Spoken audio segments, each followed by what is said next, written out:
Shalom, selamat pagi Bapak Ibu dan saudara-saudaraku yang dikasihi oleh Tuhan. Senang sekali pagi ini saya bisa menjumpai Bapak Ibu di dalam tayangan video singkat ini. Dan saya berharap, saya berdoa semua dalam kondisi yang sehat, semua dalam kondisi yang baik, diberkati dan disertai oleh Tuhan. Mari Bapak Ibu, sebelum kita membaca dan merenungkan kebenaran firman Tuhan, terlebih dahulu kita akan tunduk kepala, kita berdoa. Mari kita berdoa. Bapa yang baik yang mengasihi kami, pagi ini Tuhan kami hendak bersama-sama membaca dan merenungkan firman-Mu. Kiranya Tuhan menolong kami, Tuhan memberkati kami, memberikan kami hikmat supaya kami dapat mengerti kebenaran firman-Mu yang sebentar kami akan baca dan renungkan bersama. Sehingga firman-Mu ya Tuhan akan terus menuntun kehidupan kami, akan terus membimbing kami, sehingga kehidupan kami menjadi kehidupan yang berkemenangan, kehidupan yang memuliakan Tuhan dan menjadi berkat bagi sesama kami. Terpujilah nama-Mu ya Tuhan. Berkati pemberitaan firman Tuhan hari ini. Demi nama Tuhan Yesus kami bersyukur, kami berdoa. Amin. Saudara, pagi ini saya ingin mengajak saudara untuk kita bersama-sama membaca di dalam kitab Efesus. Kitab Efesus pasal yang ke-6. Ayat yang ke-10 sampai dengan ayat yang ke-20. Kitab Efesus pasal 6 ayat 10 sampai dengan ayat yang ke-20. Tetapi karena keterbatasan waktu saudara, maka saya hanya akan membaca ayat yang ke-10 sampai dengan ayat yang ke-13. Kitab Efesus pasal 6 ayat 10 sampai dengan ayat yang ke-13. Demikian bunyi firman Tuhan. Akhirnya hendaklah kamu kuat di dalam Tuhan, di dalam kekuatan kuasa-Nya. Kenakanlah seluruh perlengkapan senjata Allah, supaya kamu dapat bertahan melawan tipu muslihat iblis. Karena perjuangan kita bukanlah melawan darah dan daging, tetapi melawan pemerintah-pemerintah, melawan penguasa-penguasa, melawan penghulu-penghulu dunia yang gelap ini, melawan roh-roh jahat di udara. Sebab itu ambillah seluruh perlengkapan senjata Allah, supaya kamu dapat mengadakan perlawanan pada hari yang jahat itu dan tetap berdiri sesudah kamu menyelesaikan segala sesuatu. Tema kita pada pagi ini adalah berjuang untuk mencapai kemenangan. Ya, berjuang untuk mencapai kemenangan. Saudara, kita bersyukur kepada Tuhan kalau di tahun 2023 ini kita merayakan ulang tahun kemerdekaan bangsa kita yang ke-78. Kalau kita mengingat saudara kemerdekaan bangsa Indonesia, maka kita juga harus ingat akan para pejuang yang telah berjuang untuk melawan para penjajah sehingga kemerdekaan Indonesia bisa diraih. Saudara, tetapi perjuangan itu belum selesai sekalipun bangsa kita merdeka.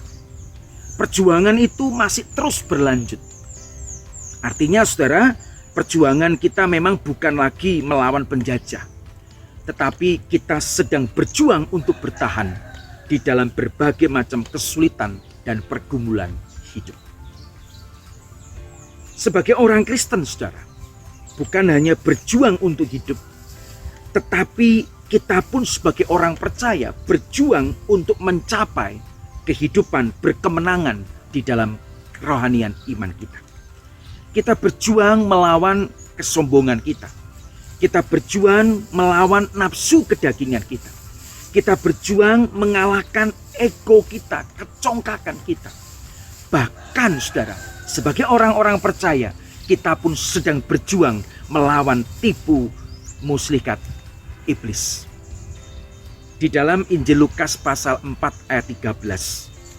Satu bagian firman Tuhan yang mengisahkan tentang bagaimana Yesus dicobai oleh iblis.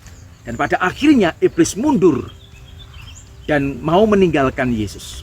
Tetapi mundurnya iblis, ternyata dia mau cari kesempatan untuk kembali di kemudian hari akan mencobai Yesus.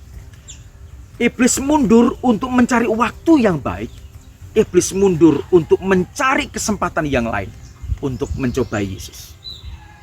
Saudara, kita pun sebagai orang-orang percaya harus berhati-hati. Kita hidup di zaman sekarang ini Karena iblis bisa sekali waktu menjatuhkan saudara dan saya. Dia sedang mengintip kehidupan kita. Dia sedang mencari cara, mencari celah untuk kemudian menjatuhkan kita. Dan iblis tidak pernah menyerah. Dia akan terus berjuang supaya orang-orang Kristen bisa jatuh ke dalam dosa. Pertanyaannya saudara, bagaimana kita mampu untuk berjuang melawan tipu daya iblis dan kita bisa mengalami kemenangan atasnya? Sekali lagi saudara, bagaimana kita sebagai orang-orang Kristen kita bisa melawan segala tipu daya muslihat iblis? Saudara dan saya bisa mengalami kemenangan di dalam kehidupan ini. Yang pertama, mau tidak mau saudara harus tetap melekat dan bersatu dengan Yesus. Jangan pernah pisah dari Yesus. Saudara dan saya harus tetap melekat bersatu dengan Yesus. Di dalam ayat yang ke-10 dikatakan, kita hendaklah kamu kuat atau perkasa di dalam Tuhan, di dalam kekuatan kuasanya. Di dalam terjemahan yang lain dikatakan, hendaklah kalian menjadi kuat dengan kekuatan yang kalian dapat dari kuasa Tuhan, karena kalian bersatu dengan Dia. Bersatu dengan Yesus. Kita boleh kuat, kita boleh hebat, dan kita boleh ada sampai hari ini bukan karena kekuatan kita, tetapi semata-mata karena kuasa Tuhan yang ada di dalam diri kita. Kita bisa kuat bukan karena kita melekat pada manusia, bukan karena kita melekat pada harta atau materi, tetapi kita melekat kepada Yesus. Karena di dalam Yesus ada kekuatan untuk kita mampu melawan tipu daya muslihat iblis yang berusaha untuk menjatuhkan kita. Pertanyaannya saudara, apa saja yang menjadi tipu daya muslihat dari iblis itu? Saudara, tipu daya iblis bermacam-macam. Cara iblis untuk mau menjatuhkan kita macam-macam. Bisa lewat kekhawatiran, bisa lewat penyesatan, bisa lewat pergaulan, bisa lewat dosa yang terus menguasai kehidupan kita.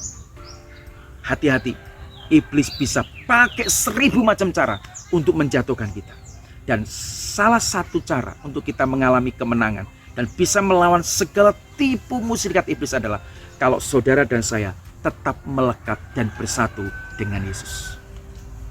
Tetaplah melekat, tetaplah bersatu dengan Yesus. Yang kedua saudara, bagaimana kita bisa mengalami kemenangan di dalam kita menghadapi semua tipu daya iblis? Yang kedua adalah kita harus mengenakan seluruh perlengkapan senjata Allah. Di dalam ayat yang ke-11 sampai 13, beberapa kali Paulus mengungkapkan di sana bagaimana orang-orang Kristen yang ada di Efesus, mereka harus sadar bahwa mereka sedang bukan melawan manusia. Musuh mereka bukan manusia, tetapi mereka sedang melawan kekuatan-kekuatan si jahat. Mereka harus melawan si iblis. Mereka harus melawan segala tipu daya dari si setan itu. Maka Rasul Paulus mengingatkan supaya semua orang percaya di Efesus harus mengenakan seluruh perlengkapan senjata perang Allah, supaya mereka sanggup untuk bertahan, sanggup untuk melawan dan mengalahkan tipu daya iblis ini. Saudara, kalau saudara membaca dengan teliti bagian ini, maka saudara akan menemukan bahwa Rasul Paulus mengumpamakan orang percaya itu seperti seorang prajurit. Seorang prajurit sebelum dia maju ke medan perang, mereka akan terlebih dahulu pertama pasti mempersiapkan diri dengan baik. Ya, mentalnya dipersiapkan, dirinya dipersiapkan betul-betul. Ya, setelah itu dia mempersiapkan, dia mengecek semua perlengkapannya. Setelah semua lengkap, senjata tidak ada ketinggalan, barulah dia maju untuk berperang. Pertanyaan saudara, apa saja senjata Allah yang telah Allah berikan kepada kita supaya kita mampu untuk bertahan dan melawan tipu daya iblis ini? Apa saja senjata Allah itu? Di dalam ayat 14 sampai dengan ayat yang ke-17, saudara bisa baca di sana. Berikat pinggangkan kebenaran, berbaju sirahkan keadilan, kakimu berkasutkan kerelaan untuk memberitakan Injil damai sejahtera. Ayat 16, pergunakanlah perisai iman, ayat yang ke-17, terimalah ketopong keselamatan, kemudian pedang roh, yaitu firman Allah, berdoalah setiap waktu, dan seterusnya. Perlengkapan senjata perang Allah ini harus digunakan seluruhnya untuk kita bisa mengalami kemenangan, untuk kita bisa melawan tipu daya iblis. Apa artinya berikat pinggangkan kebenaran? Tetaplah untuk setia kepada Allah. Tetaplah setia kepada Allah apapun yang terjadi. Ikat pinggang itu terus mengikat diri kita. Kita tetap setia kepada Tuhan. Berbaju sirahkan keadilan. Artinya biarlah ketulusan itu sebagai baju besi perlindungan kita. Dan kemudian dikatakan di dalam ayat yang ke-15, kakimu berkasutkan kerelaan untuk memberitakan Injil. Artinya kita harus memakai sepatu. Kerelaan untuk apa? Kerelaan untuk memberitakan Injil kepada orang lain. Jadi tadi sudah ada ikat pinggang, sudah ada baju sirah, ya. Kemudian sekarang sudah ada sepatu, kerelaan untuk memberitakan Injil, dan senjata berikutnya adalah ada perisai iman. Perisai iman. Kita harus percaya akan kuasa Tuhan yang terus menjaga dan melindungi kita. Dan kemudian apa? Kita harus pakai ketopong keselamatan. Artinya ketopong keselamatan itu pakailah keyakinan perlindungan Tuhan, keselamatan dari Tuhan sebagai topi baja yang melindungi kepala kita. Dan kemudian pakailah firman Allah sebagai pedang roh. Sudah ada ikat pinggang, sudah ada baju sirah, sudah ada sepatu, sudah ada perisai, kemudian sudah ada topi baja. Nah, sekarang sudah ada pedang, yaitu firman Allah. Dan yang terakhir adalah doa. Seluruh perlengkapan senjata Allah ini, saudara, harus kita pakai, kita gunakan untuk apa? Untuk melawan semua tipu daya iblis yang siap untuk menjatuhkan kita. Saudara, senjata sudah ada, ya. Perlengkapan senjata sudah ada. Maukah kita menggunakannya? Banyak orang Kristen tidak mau menggunakannya. Kalaupun mau, hanya separuh, bukan seluruh. Tetapi firman Tuhan katakan kita harus mengenakan seluruh perlengkapan senjata Allah itu. Ada ikat pinggang kebenaran, ya, berikat pinggang kebenaran, berbaju sirah keadilan. Kita harus rela untuk memberitakan Injil.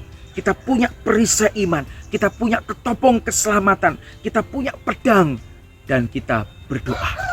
Saudara dikasih oleh Tuhan, biarlah firman Tuhan hari ini terus mengingatkan kepada kita semua, supaya kita di dalam melawan tipu daya iblis, kita tetap melekat dan dekat dengan Tuhan.